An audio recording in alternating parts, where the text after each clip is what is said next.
Hello दोस्तों, अभिषेक tuition 2.0 पर आपका स्वागत है। जैसा कि आपको पता है, हमने एनसीईआरटी 10th क्लास का मैथ स्टार्ट किया। हमने पहले नंबर चैप्टर से स्टार्ट किया है रियल नंबर से, ठीक है। और हमने क्या किया, एक्सरसाइज 1.1 ख़त्म भी कर दिया। और हमने एक्सरसाइज 1.2 का एक्सरसाइज 1.2 का हमने इंट्रोडक्शन भी दिया है। आई बटन में लिंक मिलेगा, आप वहाँ से देख सकते हैं। इंट्रोडक्शन देखना ज़रूरी है क्योंकि उसमें थोड़ी डिटेल्स में अतिरिक्त चीज़ें रहती है। इस वीडियो में हम क्या करेंगे, इसमें हम एक्सरसाइज 1.2 का सवाल सोल्व करेंगे, ठीक है।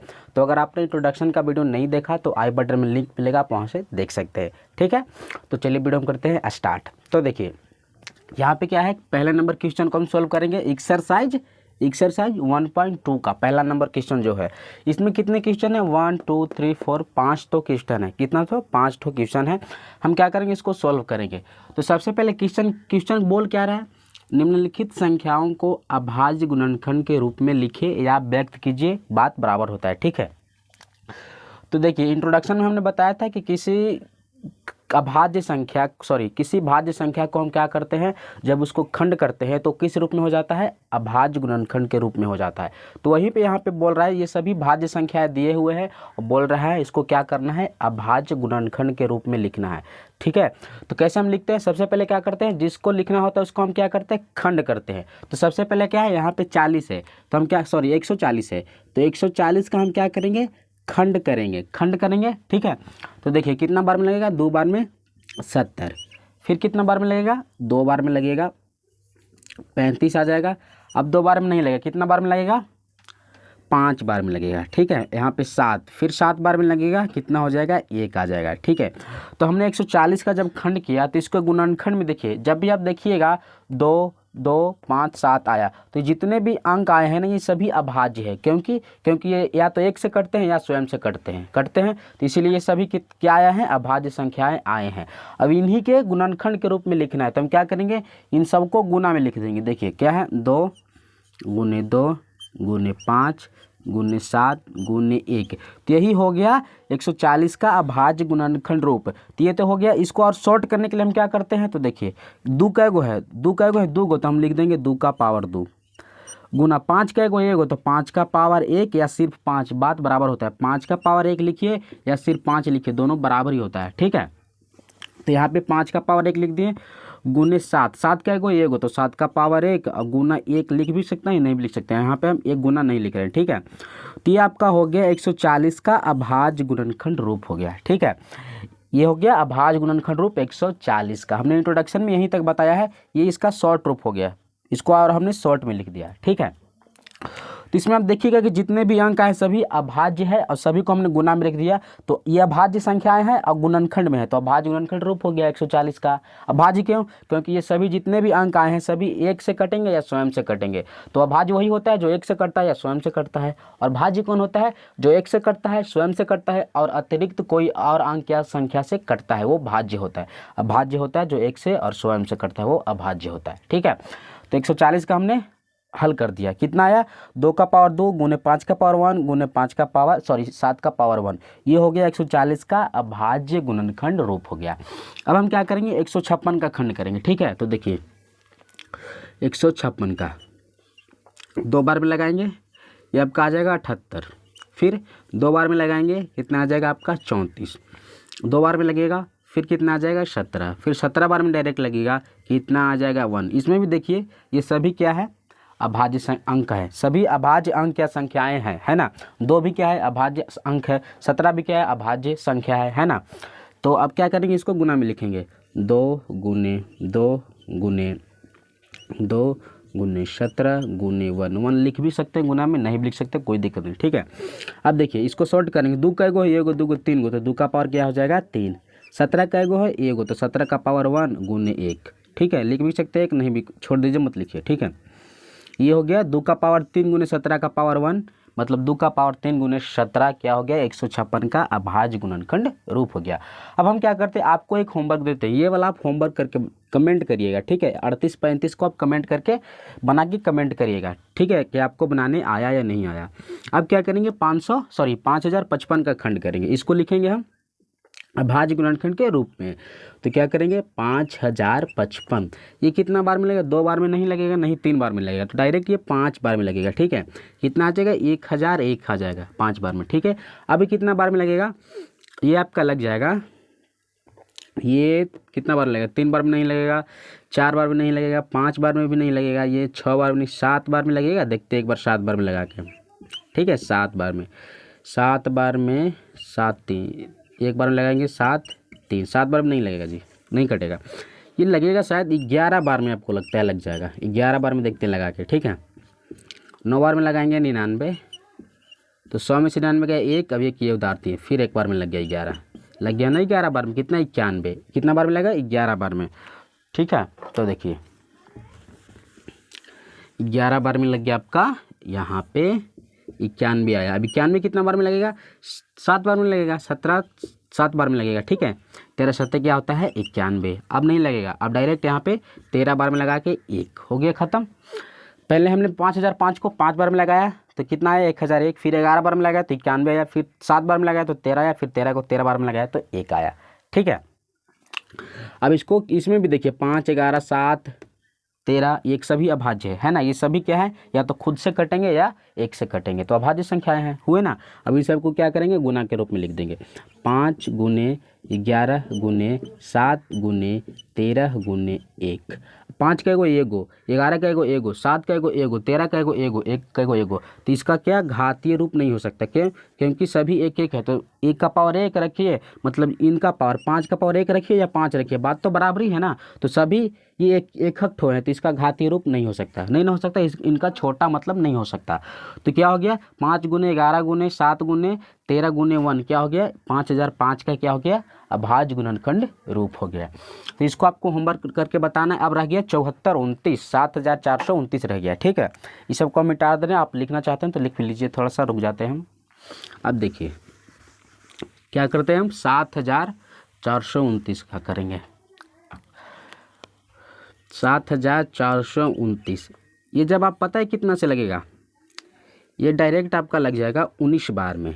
ठीक है, 19 बार में, तो जब हम 7429 को 19 बार में लगाएंगे तो कितना आ जाएगा, देखिए 19 से कितना होता है 57, 4 बार में तो 19 चौके 76 हो जाएगा ना, तो 3 बार में लगेगा 57, 14 में 7 गया 7, ये बच गया कितना 6, 6 में से 5 गया 1, ये उतरेगा 2, फिर कितना बार में लगेगा, अगर 19 में हम 10 से गुना कर देंगे तो कितना आ जाएगा 190, तो एक घटा के गुना करते हैं, 19 में हम 9 से गुना करेंगे तो 9 9 81, हाथ में 8 और 1 में 9 से गुना 9, 9 8 17, 171 आया, 9 बार में कितना आया 171, घट के कितना 1 आएगा, फिर ये 9 उतर जाएगा, फिर एक बार में लग जाएगा आपका 19, तो 19 बार में कितना आया 391, 391। अभी आपका कितना बार में लगेगा, अभी आपका लग जाएगा 17 बार में। ठीक है, 17 बार में अब जब क्या करेगा, इसमें 17 से भाग दीजिएगा तो आपका आएगा 23।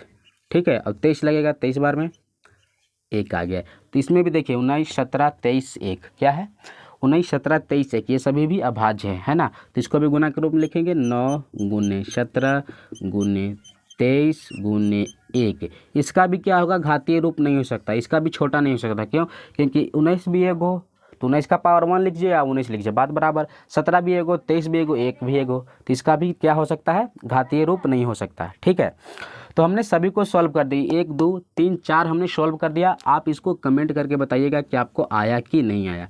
तो पहला नंबर क्वेश्चन हमने सॉल्व कर दिया। अब हम चलते हैं दूसरे नंबर क्वेश्चन की ओर। तो इसको हम मिटा के दूसरे नंबर क्वेश्चन को फटाफट लिख दे रहे हैं। ठीक, तो देखिए हमने दूसरा नंबर क्वेश्चन भी लिख दिया। अब इसको हम सॉल्व करते हैं। तो क्या बोल रहा है दूसरा नंबर क्वेश्चन, दूसरा नंबर क्वेश्चन हमारा क्या बोल रहा है, पूर्णांकों के निम्नलिखित युग्मों का HCF एलसीएम ज्ञात कीजिए। ठीक, और जांच कीजिए कि दो संख्याओं का गुणनफल बराबर HCF गुने LCM है कि नहीं। तो ये जो बोल रहा है ना दो संख्याओं का गुणनफल बराबर HCF गुने LCM के बराबर है कि नहीं, ये भी हम इंट्रोडक्शन में बताए हैं। आपको इंट्रोडक्शन देखना जरूरी है, आई बटन में लिंक है, आप देख सकते हैं। ठीक है, तो देखिए दो चीज़ें बोल रहा है। पहला तो इनका HCF एलसीएम ज्ञात करना है, फिर हमको जांच करना है कि इन दोनों का गुणनफल इन दोनों का गुणनफल इनके HCF गुने LCM का गुणनफल के बराबर आ रहा है कि नहीं। क्या बोल रहा है कि दो संख्या HCF LCM, तो आप समझिए कि HCF LCM, इन दोनों का HCF LCM, इन दोनों का HCF LCM, इन दोनों का HCF LCM ज्ञात करना है।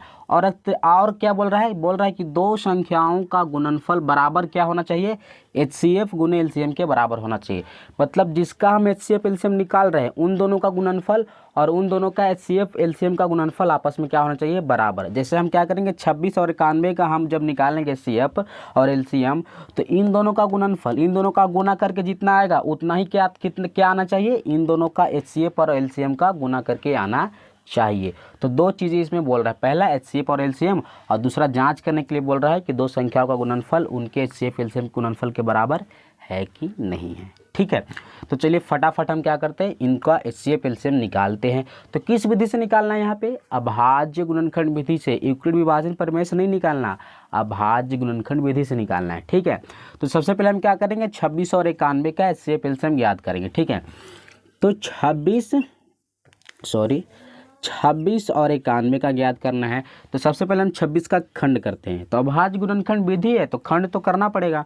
तो 2 बार में लगाएंगे 13, फिर डायरेक्ट 13 बार में लगेगा, आपका आ जाएगा 1। अब इसके खंड को गुना के रूप में लिखेंगे, 2 गुने 13 गुने 1। अब हम 91 का खंड करेंगे तो 91 डायरेक्ट आपका 7 बार में लगेगा। ठीक है, यहाँ पे आ जाएगा 13, फिर यहाँ पे 13 बार में लगेगा, यहाँ पे आपका आएगा 1। अब इसके खंड को भी हम लिखेंगे 7 गुने 13 गुने 1। ठीक है, अब देखिए सबसे पहले हम निकालते हैं HCF। तो हमने बताया है कि HCF LCM कैसे निकलता है, हमने बताया इंट्रोडक्शन में। ठीक है, तो HCF निकालने के लिए हम क्या करते हैं, दोनों खंडों मतलब जितने भी खंड है, यहाँ पर तो 2 खंड है, 2 संख्याओं का हम निकाल रहे थे, 2 खंड, अगर 4 का निकालेंगे तो 4 खंड होगा। ठीक है, तो दोनों खंडों में से हम क्या करेंगे, कॉमन निकालेंगे। कॉमन कौन निकलता है, जो दोनों में होता है। और कितना निकलता है, जितना एक से निकलेगा उतना ही और दूसरा से निकलेगा। ठीक है, जैसे देखिए दोनों में क्या क्या है, इसमें 2 है, इसमें 2 नहीं है, तो इतना तो पता चल गया कि 2 कॉमन नहीं निकलेगा। ठीक है, इसमें 13 है, इसमें भी 13 है, तो 13 कॉमन निकलेगा। इसमें 1 है, इसमें भी 1 है, 1 भी कॉमन निकलेगा। इसमें 7 है लेकिन इसमें 7 नहीं है, तो 7 भी कॉमन नहीं निकलेगा। कॉमन कौन कौन नहीं निकलेगा, 2 और 7 कॉमन नहीं निकलेगा, क्योंकि एक में 2 है तो एक में नहीं है, एक में 7 है तो एक में नहीं है। कॉमन कब निकलता है, जब दोनों में होता है। तो दोनों में 13 और 1 है, तो 13 एक कॉमन निकलेगा। तो कितना निकलेगा, तो देखिए इसमें 13 का एगो, तो इसमें से 13 का एगो निकल रहा है, एगो, तो इसमें से भी 13 का एगो निकालेंगे, एगो। अब इसमें 13 भी एक ही गो है, तो इसमें से एगो 13 निकालेंगे, तो लिख लेंगे यहाँ पे 13। अब गुना का चिन्ह देंगे। ठीक है, 13 हमने कॉमन निकाल लिया दोनों में से। अब इसमें से भी एगो 1 निकलेगा, इसमें भी एगो 1 है ही है, तो एगो 1 इसमें से भी निकलेगा, तो 13 गुने 1 हो जाएगा। तो क्या हो जाएगा, 13, मतलब 26 और 91 का HCF कितना हो गया, 13 हो गया।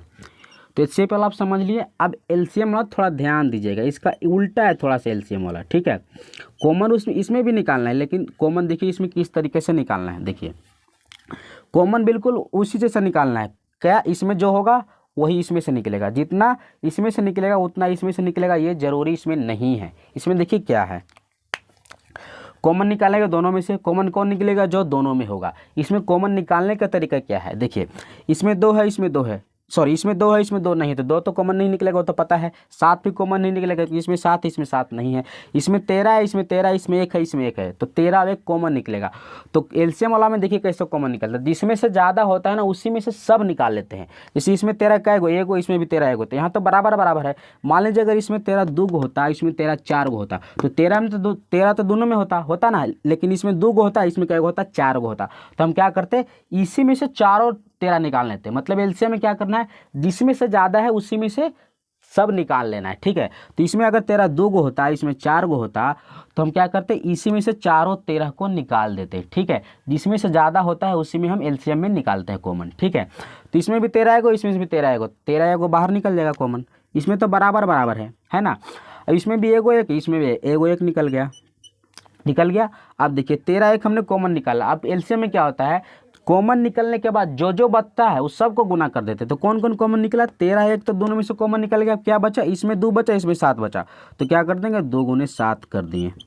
समझे LCM वाला क्या होता है, समझे, एक बार फिर से हम समझाते हैं। कॉमन निकलता है, जो दोनों में होता है वही कॉमन निकलता है। लेकिन इसमें से किसमें से निकालते हैं कॉमन? जिसमें से ज़्यादा होता है वो सब निकाल लेते हैं। मान लीजिए इसमें 13 एगो है, इसमें भी 13 एगो, यहाँ तो बराबर है। अगर इसमें 13 3 गो होता और इसमें 13 5 गो होता, इसमें 13 का एगो होता 3 गो, इसमें 13 होता 5 गो, तो 13 तो दोनों में है, लेकिन ये एक इसमें 3 गो है, इसमें 5 गो है, तो हम क्या करते, यहाँ से पाँचों 13 निकाल लेते हैं। उसके बाद जो बचता, और अगर कोई कॉमन निकलता तो और निकालते, उसके बाद जो बचता सबको गुना कर देते। अगर यहाँ पे कैसे हम किए, 13 निकाल दिए कॉमन, अब एक कॉमन निकाल दिए, उसके बाद क्या क्या बचा, 2 बचा और 7 बचा, तो 13 गुने 1 और जो बचा 2 गुने 7 उसको भी गुना कर दिए। तो क्या हो गया, गुना करेंगे तो 13 में 113, 13 दूना 26, और 26 में हम क्या करेंगे, 7 से जब आप गुना करिएगा ना तो 42 के 2 हाथ में 4, अब 182, मतलब 7 दूनी 14 4 18, तो 182 हो गया ना। तो क्या हो गया, एलसीएम क्या हो गया, 182 हो गया। 26 और 91 का एलसीएम क्या हो गया, 182 हो गया। ये तो निकल गया, लेकिन एक चीज़ क्या बोल रहा है कि जांच कीजिए कि दोनों का गुणनफल जितना आएगा उतना ही क्या आना चाहिए, इन दोनों के एलसीएम एचसीएफ एलसीएम का गुणनफल आना चाहिए, बोल रहा है ना। तो चलिए जांच करते हैं।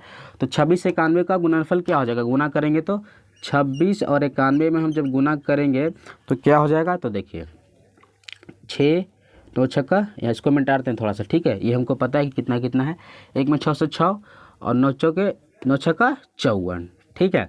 एक में 2 से 2 और 9 दूना 18, 6 कितना हो गया, 6 13 के 3 मतलब 23 66 आया। तो इन दोनों का गुणनफल तो 23 66 आया। अब इन दोनों के एचसीएफ एलसीएम का गुना भी कितना आना चाहिए, 23 66, तब से हो जाएगा कि हाँ दोनों का गुणनफल बराबर है। तो इन दोनों का एचसीएफ कितना था, एचसीएफ था आपका कितना था, 13 था ना, और एलसीएम कितना था 182। तो क्या करेंगे, 182 में हम 13 से गुना करेंगे, ठीक है। तो 6 24 के 4 हाथ में 2 और 3 2 5 हो गया। यहाँ पे डायरेक्ट लिखा जाएगा 182, क्योंकि 1 से गुना करना है। 6 6 13 के 3, यहाँ पे 2 23 66, इन दोनों का गुणनफल के बराबर है इन दोनों के एचसीएफ एलसीएम का गुणनफल। तो ये भी हो गया, मतलब पहला नंबर हमारा दोनों तरीके से हो गया। इनका हम जांच भी कर लिए, और इसका एलसीएम और एचसीएफ भी निकाल लिए, ठीक है। अब हम चलते हैं दूसरे नंबर क्वेश्चन की ओर। तो इसको मिटा दे रहे हैं, आप चाहिए तो लिख भी सकते हैं। अब देखिए पहला तो हमारा हो गया, अब हम इसका निकाल रहे हैं। अब इसको हम आपको होमवर्क दे रहे हैं, आप इसका बताइएगा कमेंट करके, ठीक है। हम देखिए अब इसका कर रहे हैं, क्या है 510 और 92 का एचसीएफ एलसीएम निकालेंगे। तो 510 का हम खंड करेंगे, तो 2 बार में हम लगाएंगे तो कितना आ जाएगा, 2 बार में आपका आ जाएगा 255 आ जाएगा, ठीक है। 2 बार में कितना आ गया, 255। फिर ये 2 बार में नहीं लगेगा, डायरेक्ट ये 5 बार में लगेगा। तो 5 बार में यहाँ पे 51 आ जाएगा। फिर ये 3 बार में लगेगा तो यहाँ पे 17 आएगा, फिर यहाँ पे 17, और यहाँ पे क्या बचेगा, 1 बचेगा, ठीक है। अब इसके खंड को लिखेंगे, 2 गुने 5 गुने 3 गुने 17 गुने 1, ठीक है, ये 17 है। अब 92 का खंड करेंगे, 2 बार में कितना आएगा, यहाँ पे आपका आ जाएगा 2 बार में 46, ठीक है। यहाँ 2 बार में कितना आएगा, 23। फिर यहाँ पे क्या करेंगे, 23 बार में लगाएंगे, 1 आ जाएगा। अब इसके खंड को लिखेंगे, 2 गुने 23 गुने 1, ठीक है। अब देखिए क्या करेंगे, सबसे पहले एचसीएफ निकालेंगे। ऐसा नहीं कि हम आगे एचसीएफ निकालें तो आप भी एचसीएफ आगे निकाल दीजिएगा, नहीं, आप एलसीएम भी आगे निकाल सकते हैं, ऐसा कोई नियम नहीं, ठीक है। तो सबसे पहले हम एचसीएफ निकाल रहे हैं, तो क्या करेंगे, दोनों में से कॉमन निकालेंगे। तो दोनों में कौन कौन है, 2 इसमें भी है, 2 इसमें भी, 2 कॉमन निकलेगा। इसमें 5, इसमें 5 नहीं, 5 कॉमन नहीं निकलेगा। इसमें 3 है, इसमें 3 नहीं, 3 भी कॉमन नहीं निकलेगा। इसमें 17 है, इसमें 17 नहीं, 17 भी कॉमन नहीं निकलेगा। इसमें 1 है, इसमें भी 1 है, तो 1 कॉमन निकलेगा और 2 कॉमन निकलेगा। इसमें 23 है, लेकिन इसमें 23 नहीं है, तो 23 भी कॉमन नहीं निकलेगा। तो कौन कौन कॉमन निकलेगा, 2 कॉमन निकलेगा और 1। तो इसमें 2 का एगो है, 1 इसमें 2 का एगो है, 2 गो, तो इसमें से 1 2 निकलेगा, तो मजबूरन इसमें से भी हमको 1 2 निकालना पड़ेगा। तो 1 2 कॉमन निकल गया, गुने इसमें से 1 इसमें से 1, तो क्या हो गया, 2 गुने 1 2। अगर यही एलसीएम होता, देखिए एलसीएम अगर यही होता, एलसीएम निकालना होता, तो इसमें से 2 1 इसमें से 2 2, तो हम क्या करते, इसी में से दोनों 2 को निकाल लेते। एलसीएम वाला में क्या करना है, ज़्यादा वाला में से निकालना है, ठीक है। तो यहाँ पे एचसीएफ है, तो हम क्या किए, दोनों में से 2 2 1 को 2 निकाल लिए, तो 2 गुने अब ये वाला 1, तो 2 गुने 1 कर दिए, तो क्या आ गया, 2 आ गया। तो इन दोनों का एचसीएफ कितना हो गया, 2 हो गया। अब एलसीएम देखिए, ठीक है, एलसीएम देखिएगा एलसीएम देखिए, 2 कॉमन निकलेगा, पता है ना कि 2 कॉमन निकलेगा और 1 कॉमन निकलेगा। तो इसमें से 2 1 सॉरी, इसमें से 2 कैगो निकलेगा 1 गो, लेकिन इसमें से 2 कैगो निकलेगा 2 गो। तो हम क्या करेंगे, इसी में से दोनों 2 को बाहर निकाल लेंगे। तो 2 गुने 2, अब 1 भी कॉमन निकलेगा तो गुने 1, तो क्या हो गया 2 गुने 2 गुने 1 हो गया। अब एलसीएम में क्या करते हैं, कॉमन निकालने के बाद जो बचता है सबको गुना कर देते हैं। तो 2, अब 1 तो 2, 1 तो कॉमन निकलेगा दोनों में से, इसमें 5 बचा, 3 बचा, 17 बचा, और इसमें 23 बचा। तो गुना करेंगे, गुने 5 गुने 3 गुने 17 गुने 23। ठीक है, यहाँ पे आपको थोड़ा सा दिखा दे, अच्छा से हम लिख दे रहे हैं। ठीक है, 2 गुने 2 गुने 1 गुने 17 गुने 3 गुने 5 गुने 23। अब सबका आपस में गुना करेंगे। ठीक है, देखिए 2 दूना 4, ठीक है, 4 में 17 से गुना करेंगे तो कितना आ जाएगा, 68 आ जाएगा। 68 में 3 से गुना करेंगे तो 68 में जब हम 3 से गुना करेंगे तो 24 के 4 हाथ में 2, अब 20 हो जाएगा, 204 आ जाएगा। 204 में जब 5 से गुना करेंगे तो कितना हो जाएगा, 20 का 20 हो जाएगा, और यहाँ पे हो जाएगा 10, 1020 हो जाएगा। ठीक है, अब 1020 में हम 23 से गुना करेंगे जी, तो 1020 में 23 से गुना करेंगे तो 0 6 0 3, यहाँ पे क्या हो जाएगा 0 हो जाएगा, यहाँ पे 4 हो जाएगा, यहाँ पे 0 हो जाएगा, यहाँ पे 2 हो जाएगा, 0 6 4 3 23, 23 460। तो एलसीएम इन दोनों का कितना हो गया, 23 460 हो गया। तो पहला और दूसरा हमने सॉल्व किया, लेकिन इसमें अभी एक चीज़ और जांच करना है, दोनों का गुणनफल, अब इनके एचसीएफ एलसीएम का गुणनफल भी देखना है कि बराबर है कि नहीं है। वैसे तो बराबर ही होगा क्योंकि ये कंडीशन होता ही है। तो चलिए जांच करते हैं। 510 में क्या करेंगे, 92 से गुना करेंगे, इसको तो मिटा रहे हैं। ठीक है, इसको मिटा दे रहे हैं हम। 510 में हम 92 से गुना करते हैं, तो 510 गुने 92 करेंगे, यहाँ पे 0 हो जाएगा, यहाँ पे 2 हो जाएगा, यहाँ पे 10 हो जाएगा, यहाँ पे क्या हो जाएगा 0, यहाँ पे 9। यहाँ गुना जल्दी जल्दी क्यों करें, क्योंकि गुना तो सबको आता है ना, लगभग सबको ही आता है, इसीलिए हम जल्दी जल्दी गुना कर रहे हैं। ठीक है, यहाँ पे 9, यहाँ पे 6, यहाँ पे 4, कितना आया 46 920 आया इन दोनों का गुणनफल। अब इन दोनों का एलसीएम भी कितना आना चाहिए, 46 920। तो चलिए एलसीएम कितना है, सॉरी इन दोनों का भी गुणनफल कितना आना चाहिए, एचसीएफ और एलसीएम का गुणनफल कितना आना चाहिए, 46 920 आना चाहिए। तो एलसीएम कितना है 23 460, इसमें 2 से गुना कर देंगे, मतलब एचसीएफ से गुना कर देंगे। तो 0 12 के 2 हाथ में 8 1 9 6 4 46 960। तो इसमें भी ये कंडीशन फॉलो हो गया होगा, ये कंडीशन होता ही है। ठीक है, इंट्रोडक्शन में हमने इसको बताया है, बहुत अच्छे तरीके से बताया है। ठीक है, तो हमने दोनों को सॉल्व कर दिया। तीसरे नंबर क्वेश्चन को आप कमेंट करके देखिएगा। अगर आप मतलब मान लीजिए आप सिर्फ इसी में हम ही सब सॉल्व कर देंगे ना, तो आपको पता नहीं चलेगा कि हम सीखे कि नहीं सीखे। ठीक है, तो आज की इस वीडियो में सिर्फ हम पहला नंबर क्वेश्चन सॉल्व कीजिए और दूसरा नंबर क्वेश्चन सॉल्व किए, बाकी जो क्वेश्चन बचा उसको अगले वीडियो में हम सॉल्व करेंगे। तो अगर हमारा वीडियो पसंद आया तो प्लीज़ हमारे वीडियो को लाइक कीजिए, चैनल को सब्सक्राइब कीजिए। मिलेंगे अगले वीडियो, तब तक के लिए थैंक्स फॉर वॉचिंग।